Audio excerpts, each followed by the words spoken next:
Hey! Hey, la gang du lac Saint-Jean, on vous aime. Bonjour à tous, j'espère que vous allez bien aujourd'hui. J'espère que vous êtes en forme, que vous êtes en feu. Sinon, d'ici à la fin, vous allez l'être. Merci à nos amis qui envoient des nananana comme ça.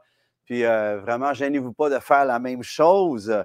Merci d'être là. Merci de me recevoir chez vous. Bienvenue chez nous dans mon petit café céleste, dans le petit studio qui un jour va être un vrai big studio. Là. C'est ça que je vois dans mon cœur. Amen. Merci. J'espère aujourd'hui de vous être un encouragement, une bénédiction. Si ça vous dit d'aller sur YouTube et de pouvoir souscrire, de pouvoir devenir souscrire, de vous abonner à notre chaîne YouTube de Luc Gingras, eh bien, ça va nous aider de pouvoir aller plus loin parce qu'on a des projets avec YouTube aussi. Donc, merci de le faire. N'oublions pas de continuer de prier les uns pour les autres. Je suis tout le temps béni de voir quand il y en a d'entre vous. Hey, bon matin, Louise, Odette, Kathleen, René, Nelson, Pasteur Nelson. Bon matin au lac Mégantic. Je vous aime. Du Mexique, c'est pas baveux, hein, qu'un peu. Amen. Manon et Pierre, bon matin. Patrick, mon ami, je t'aime. Gaston, José, tout le monde, on vous souhaite vraiment merci d'être là.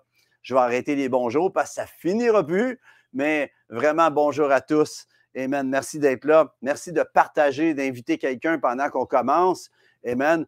Continuons de prier pour la puce. On déclare la totale guérison, la totale restauration pour Patrice, mon ami.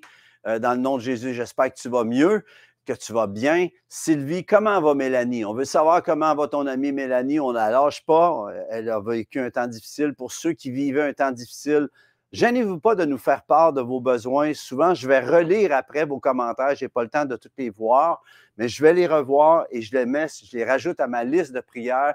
Je prie pour vous. Je veux que vous sachiez que vous êtes dans ma vie. Vous êtes là. Il y en a certains, je prends le temps de répondre. D'autres, je ne peux pas répondre à tout le monde tout le temps, mais je prends vraiment le temps de vous lire chacune. Merci de laisser un petit commentaire. Laissez-nous d'où vous êtes aussi. C'est tout le temps intéressant de savoir d'où vous êtes. Mireille, j'aimerais vous dire que j'ai commencé, Mireille, à écrire mon deuxième livre. Je suis dessus en ce moment. Amen. Parce qu'elle me dit tout le temps, il faut écrire ton livre. Amen. Et on voudrait prier pour la petite Clémence qui va mieux. Elle commence à parler. On déclare la totale aussi. On déclare que cette famille vienne à Christ le Roi. Pierre, on déclare la guérison sur toi dans le nom de Jésus. Et je vous demande de prier avec moi pour Solange, ma belle-mère, qui a eu un pronostic, malheureusement, là, on veut juste déclarer qu'elle peut tenir bon, puis qu'on veut déclarer la vie. Amen, mais cancer du pancréas, dans le foie et tout, puis on déclare dans le nom de Jésus, Seigneur, un miracle à tous ceux et celles qui avaient des problèmes de santé en ce moment. Vous avez une maladie, on déclare dans le nom de Jésus la santé, on déclare la vie.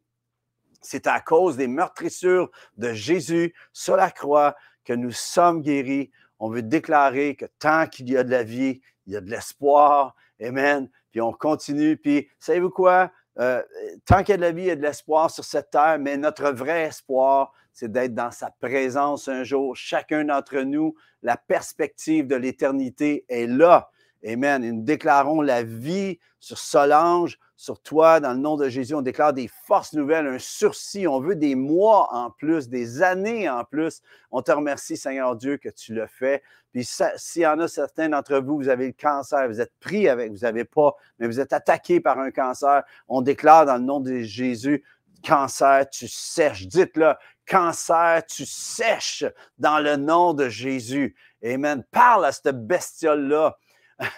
Dans le nom de Jésus. Une fois, j'ai prié pour un pasteur qui avait un cancer dans la jambe. On a prié, j'ai juste dit cancer sèche, puis le lendemain, les médecins ont sorti une feuille de papier. C'était comme une feuille de papier sèche, qui était sèche. Et on déclare que ça sèche dans le nom de Jésus. Sois guéri dans le nom de Jésus. Solange et tous les autres qui avaient besoin de guérison, soyez guéris dans le nom de Jésus. Quel nom puissant, le nom de Jésus. Combien sont heureux que Christ Jésus est dans leur vie en cet instant. Je ne peux pas croire qu'on peut vivre dans ce monde sans lui en ce moment. Comment tu fais? Comment faites-vous sans lui en ce moment? Amen. J'aimerais que vous preniez votre Bible. On va déclarer. Déclaration. Voici ma Bible. Voici ma parole de Dieu. Je suis ce qu'elle dit que je suis. J'ai ce qu'elle dit que j'ai. Dites-le avec moi. Et je peux faire ce qu'elle dit que je peux faire. Je me dispose en cet instant à entendre la parole de Dieu, la comprendre et la saisir et à la mettre en pratique. Aujourd'hui, je choisis de fonctionner à la façon de Dieu dans ma vie, au nom de Jésus. Amen. Ah, ça fait-tu du bien? Au nom de Jésus, Amen. Dans les 2 dernières semaines, j'ai parlé de la façon de fonctionner à la façon de Dieu. J'avais amené partie 1 et partie 2 dans les 2 dernières semaines. Aujourd'hui, on va enclencher de terminer de cette partie 3, fonctionner à la façon de Dieu dans ma vie, mais c'est la dernière partie. C'est important, j'avais vraiment à cœur d'aller au fond de ce sujet parce que c'est important de non seulement parler d'un sujet, mais qu'il y ait tout le temps un aspect pratique à cela. Et aujourd'hui, ça va être très pratique. Et le but de cela, c'est parce que Maurice Rey, avec qui j'ai accepté le Seigneur, Maurice Rey, ben, j'ai entendu la parole, puis après ça, c'était pasteur Pierre Cadoret qui m'a conduit à Christ, là, je ne veux pas l'oublier. Mais, puis en passant, je veux souhaiter mes condoléances à pasteur Martin Paquette, dont la maman est décédée cette semaine. Martin, je t'aime, je suis avec toi, puis on prie pour toi et ta famille. Mais pour Maurice Rey disait « Theologia est scientia eminens pratica », qui veut dire la théologie est premièrement une science qui se pratique. Et savez-vous quoi? Tu peux lire la parole, mais si tu ne réussis pas à l'appliquer dans ta vie, tu peux prendre la Bible. C'est pour ça qu'il y a beaucoup de gens qui se découragent parce qu'ils lisent, puis pour eux, ce n'est que des concepts et des trucs spirituels non applicables. Mais la vraie théologie, ce que Christ est venu faire, c'est de rendre pratique le royaume de Dieu, que tu puisses opérer dans la dimension du royaume de Dieu, que tu puisses goûter, voir combien Dieu est bon, combien Dieu répond aux prières. Et le Seigneur ne veut pas juste que tu aies un paquet de connaissances de versets, il veut que tu vives le verset. Il veut que tu respires le verset. Il veut que tu transpires le verset. Tu vois? Amen. Et je vais faire un petit wrap-up rapide, un petit survol rapide des 2 dernières semaines, avec 2 paroles de fondation qui étaient pour vous, pour toi. Première des choses, c'est que tu es le leader de ta vie. OK? Dieu est le leader suprême de notre vie, mais il nous a délégué une autorité. Alors, la balle est dans ton camp. Tu es un enfant de Dieu, tu es fils, fille de Dieu. OK? Et la création soupire pour voir la manifestation de la révélation qui est dans ta vie. Amen. La balle est dans ton camp. Alors, arrête de chercher à l'extérieur. La balle est dans ton camp, dans notre camp. La deuxième chose que j'avais sur mon cœur de te dire, c'est que ton Dieu t'ordonne d'être puissant. C'est temps d'arrêter de se plaindre. Vous savez, on ne peut pas se plaindre de ce que l'on accepte. Souvent, il y a des gens qui m'appellent, puis ils me content leurs problèmes, puis je dis, écoute, je vais te faire quelque chose. S'il y a une chose que je vais faire, c'est pas t'apitoyer puis te dire pauvre de toi. Je vais t'aider à trouver la solution dans ta vie. Puis ça se peut que tu sois obligé de te kicker le derrière spirituel.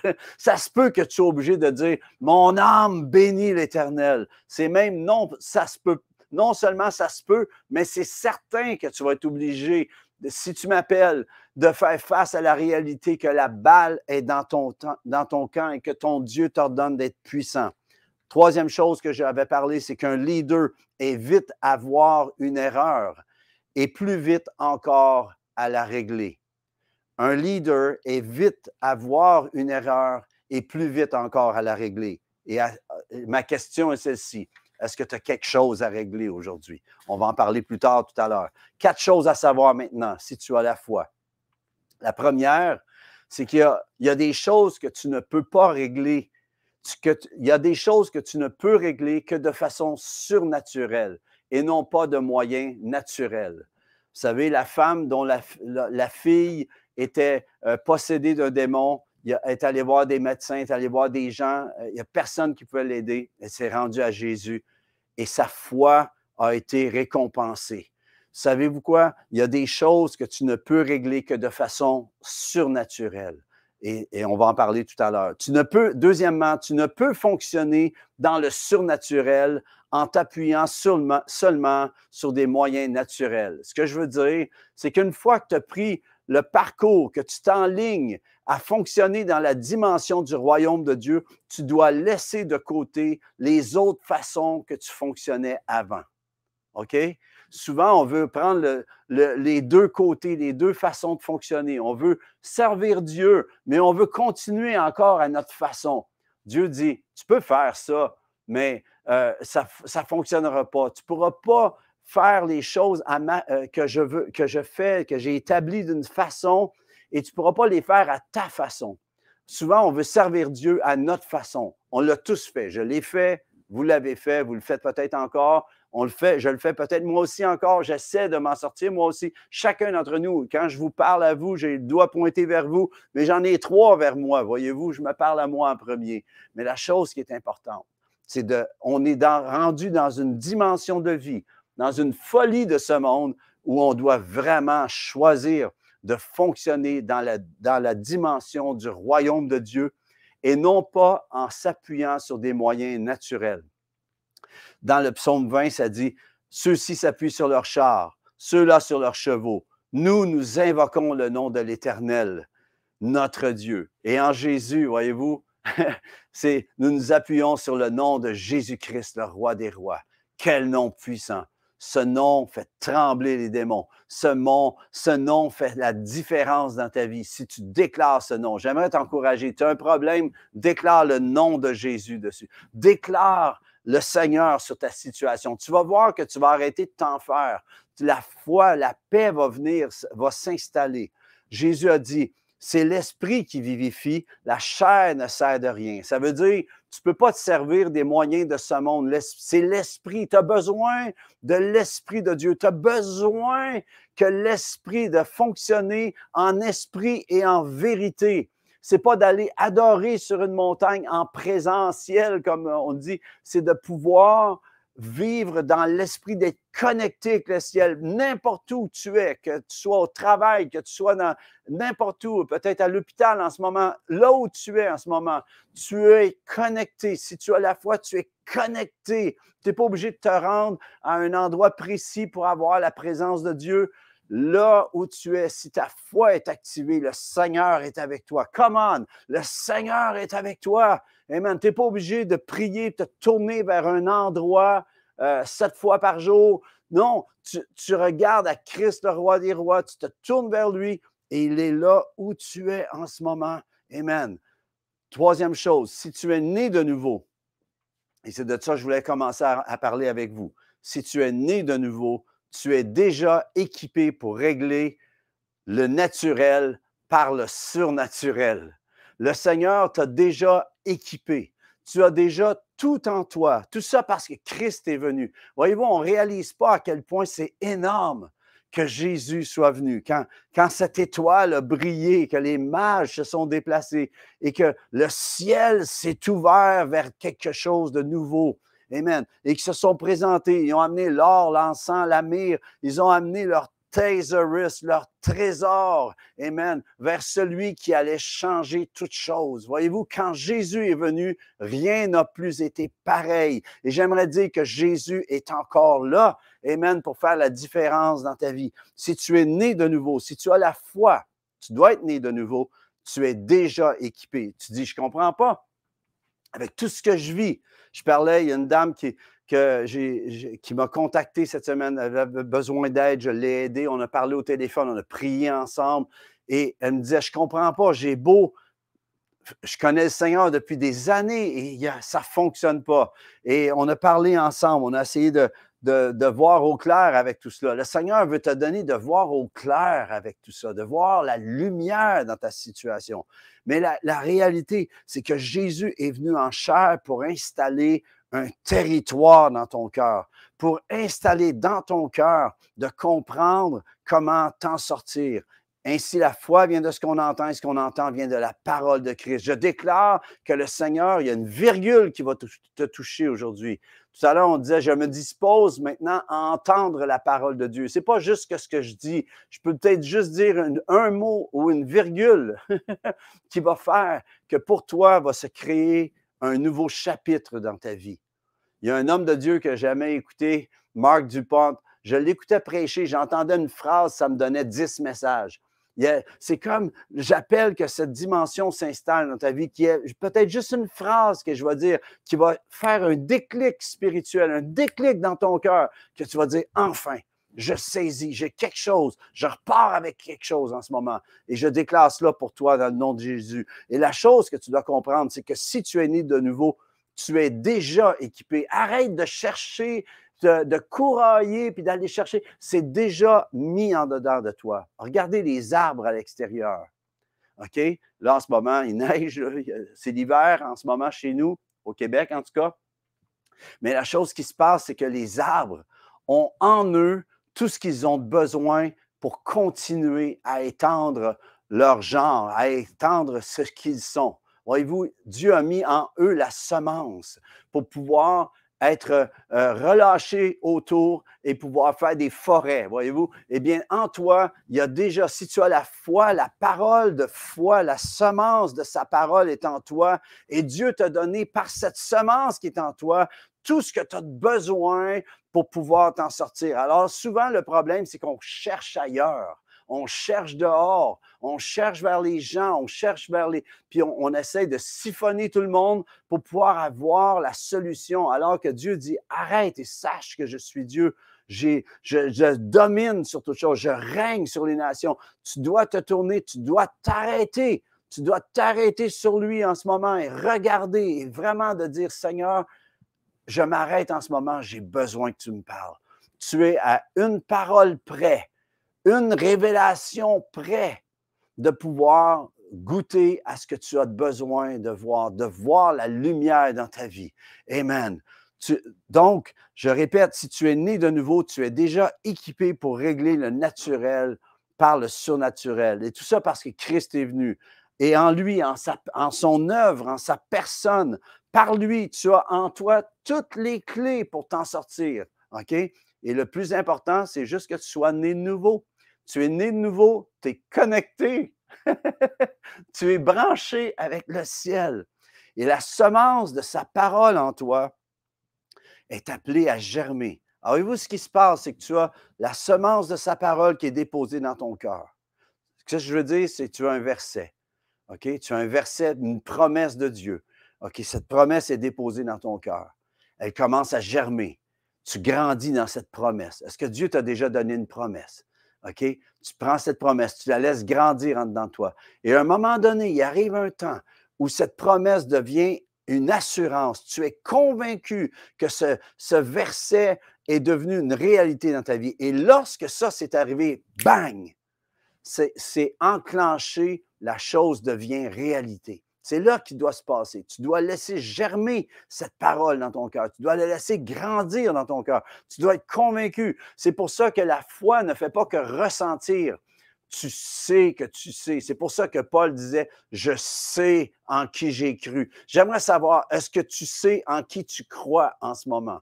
Je veux savoir, où en es-tu avec cette dimension? Donc, la semence de sa parole en toi, appelée à germer, à grandir, à percer, à éclore et à porter le fruit qu'elle est appelée à porter à travers l'arbre, le térébinthe de justice que tu es.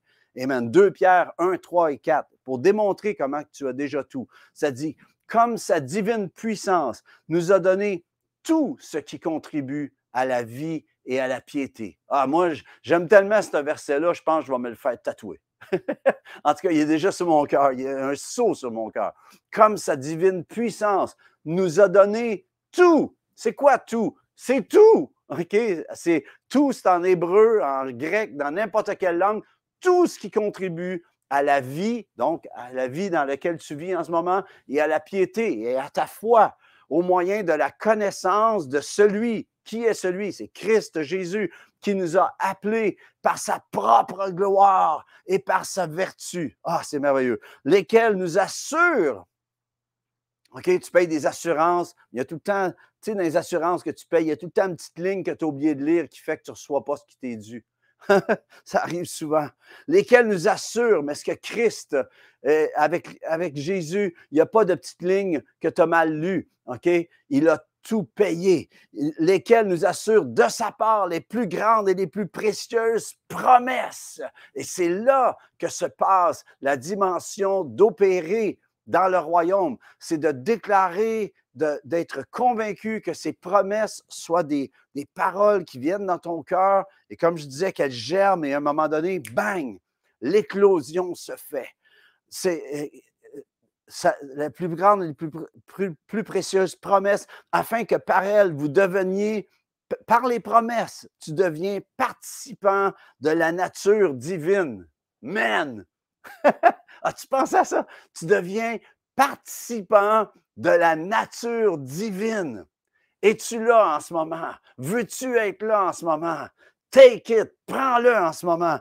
En fuyant, puis une des façons de le faire, c'est en fuyant la corruption qui existe dans le monde par la convoitise. Alors, on a des choix à faire ici. Quatrième chose que je veux parler. Si tu es né de nouveau, tu dois apprendre à fonctionner dans le surnaturel. Et ça, vous savez, on accepte le Seigneur et c'est comme on doit apprendre la façon de Dieu, comment fonctionne. Et savez-vous quoi? Dieu fonctionne d'une façon dans ma vie et il fonctionne d'une façon dans la tienne. C'est comme Noé, Dieu l'a utilisé pour faire une arche. C'était d'une façon différente que Moïse, voyez-vous, ou que Abraham, ou que David avec sa petite fronde. Voyez-vous, chacun, ou Josheb-Bashébeth, qui est un des guerriers, des soldats de David, qui avec sa lance, il l'a pointé. il a dirigé sa lance vers 800 Philistins. Ils sont tous tombés. Alors, c'est ça la dimension. Chacune, tu as besoin d'apprendre à fonctionner dans la dimension du royaume de Dieu et de découvrir comment opérer ce que Dieu a mis en toi. Le problème, c'est qu'on veut tous essayer. Il arrive, admettons, une nouvelle personnalité au niveau sur l'Internet, une nouvelle personne spirituelle, ça peut être un pasteur, un évangéliste, puis on veut tous être comme cette personne-là. À un moment donné, je me souviens, au Québec, tous les pasteurs voulaient être comme Young Cho pour avoir une église de 1,6 million de personnes. Mais savez-vous quoi? C'est pas donné à tous de faire ça comme ça. Tu es appelé à être toi-même, à découvrir le don que Dieu a mis dans ta vie. Donc, tu dois apprendre à fonctionner dans la dimension du royaume. Tu as besoin de finances. Je parlais avec quelqu'un cette semaine, elle me dit « Ah, j'ai besoin d'argent. » J'ai dit « OK, c'est quand la dernière fois que tu as semé financièrement? C'est quand la dernière fois? Parce que si tu veux de l'argent, tu as besoin de semer de commencer à ressemer à nouveau. Peut-être que si tu es en manque en ce moment, c'est que ça fait combien de temps que tu n'as pas semé? Je te pose cette question. Moi, quand j'arrive dans une situation où je commence à être inquiet, ça arrive, voyez-vous, malheureusement, mais je me dis, OK, c'est le temps de semer. Il faut que je sème, Puis quand je sème, la paix s'installe. Pourquoi? Parce que le Seigneur a dit que si on semait dans son royaume, eh bien, il prendrait soin de nous.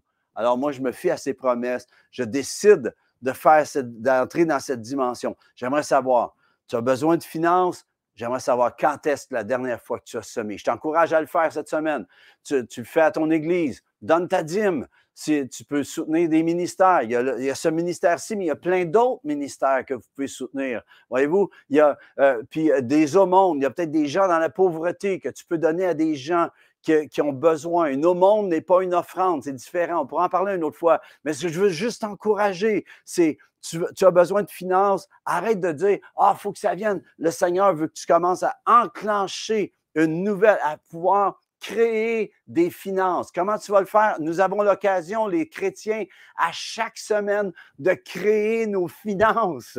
Voyez-vous, la santé, tu as besoin de santé, c'est par ces meurtrissures que nous sommes guéris, c'est accompli. Certains écrivent, Luc, prie pour telle ou telle personne. J'aimerais vous dire, on peut prier pour telle personne, mais la réalité, c'est que tu peux intercéder, mais la personne doit venir à Christ. C'est comme les 4 hommes qui ont percé le toit, puis ils ont amené cette personne devant Jésus. Le miracle vient si tu amènes la personne à Jésus. OK? Il n'y a pas d'autre façon. On peut prier, tu pries, tu pries, tu pries. Je peux prier pour la personne, mais si on ne fait pas comme les 4 hommes qui traversent le toit, puis qui percent le toit, puis qui amènent la personne à Christ, la personne ne pourra pas goûter la vraie guérison, qui est bien plus que le corps, qui est premièrement l'esprit qui doit être né de nouveau, l'âme qui doit être restaurée. Amen. Et c'est ce que Dieu veut faire. Je termine avec ceci. Il me reste 5 minutes.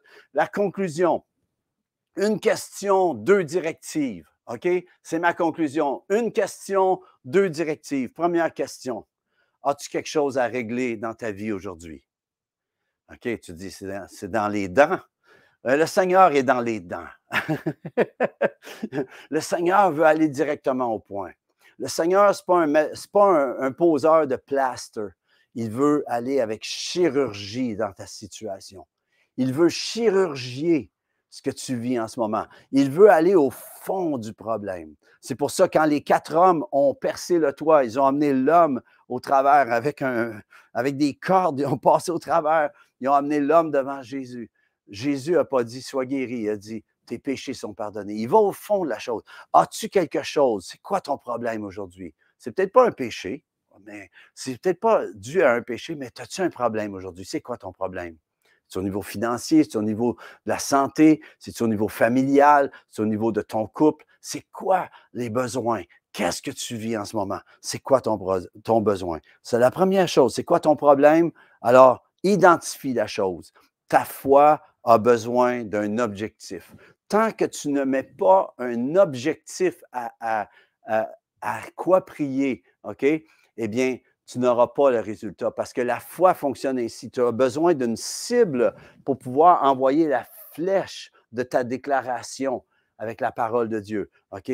Donc, ta foi a besoin d'un objectif. Alors, je t'encourage à prendre un cahier, un agenda, puis d'écrire le problème, le défi que tu vis. Puis si tu en as 20, écris les 20. OK? Écris tout ce que tu veux, ce qui est sur ton cœur que tu veux voir être réglé. Donc, on est dans l'aspect pratique maintenant. Et à gauche, écris le problème. Et là, ensuite, avec le Saint-Esprit, dis, Seigneur, as-tu une parole sur cette situation? Qu'est-ce que tu dis?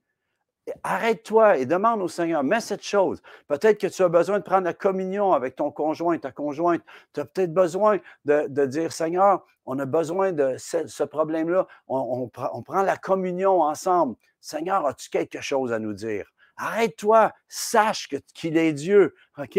Arrête-toi et demande au Seigneur, dis, Seigneur, si tu me parles, je vais t'écouter. Ça, c'est une autre chose. Le Seigneur souvent nous parle, puis on n'écoute pas. On continue à faire à notre tête. Le Seigneur dit, veux-tu fonctionner à ma façon? Parce que c'est écrit que tous ceux qui s'arrêtent et qui l'écoutent, eh bien, le Seigneur va même faire tourner nos ennemis en notre faveur. Il va même nos adversités en notre faveur. OK? Donc, identifie ton besoin, prends un papier, écris tes besoins, écris des choses et ensuite arrête-toi pour chacune des choses. OK? Verset, est-ce qu'il y a un verset qui va venir? Est-ce qu'il y a une parole que le Seigneur veut te donner? Est-ce qu'il y a un frère ou une sœur qui peut t'aider? Un ministère qui peut t'aider? Peut-être que le Seigneur va te diriger à aller chercher de l'aide. OK? Donc, ça peut arriver. 2 directives. Une question, ça c'était ma première question. 2 directives et je termine avec ceci. 2 directives. 1, discerne cette chose à régler. Est-ce que c'est quelque chose qui se règle dans le naturel? OK? Ou si c'est quelque chose qui se règle dans le surnaturel? Et si c'est dans le surnaturel, bien, j'ai une bonne nouvelle. Tu as tout en toi pour régler ce que même les hommes ne peuvent pas régler.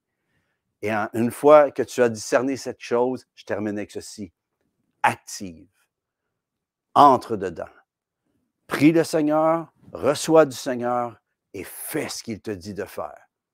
Et arrête de déclarer « Ah, je prie, mais je n'entends pas, le Seigneur ne me parle pas. » Sais-tu quoi? Le Seigneur te parle de multiples façons. C'est que tu ne comprends peut-être pas ce qu'il essaie de te dire. Alors, je veux t'encourager. J'espère que ça vous a béni. Puis, je termine avec ceci. Un leader est vite, tu peux le remettre, s'il vous plaît, Lawrence. Un leader est vite à voir une erreur et plus vite encore à la régler. Et savez-vous quoi? On est tous des leaders. On a tous besoin de voir ce qui ne fonctionne pas et plus vite à le régler. Le plus vite que tu le règles, le plus vite que tu vas atteindre ce que le Seigneur a comme plan dans ta vie. Hey, salut à Mario qui est aux États-Unis sur la route. Sois béni sur ta route, mon ami. Pasteur Benoît Marcoux, bon matin. Pasteur Gérard, j'ai plein de pasteurs qui sont là. Soyez bénis. Louise de Québec, José France, tous, chacune, soyez bénis. J'espère que ça vous a encouragé.